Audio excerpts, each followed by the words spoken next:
আমেরিকায় ট্যাক্সি চালিয়ে প্রতি মাসে $8,000 থেকে $10,000 ইনকাম করা যায়।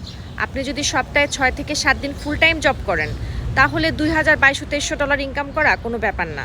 আর আজকাল আমেরিকায় এত বেশি ড্রাইভার হয়ে গেছে যে যারা উবার চালক তাদের জন্য একটা কঠিন নিয়ম করছে।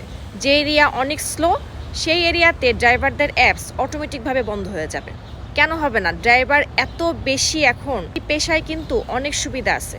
আমার চোখে দেখা দুজন মানুষ ব্যাংকে জব করত, আবার বড় বড় কোম্পানিতে জব করত, তারাও আজকে পার্ট টাইম হিসাবে উবার চালায়।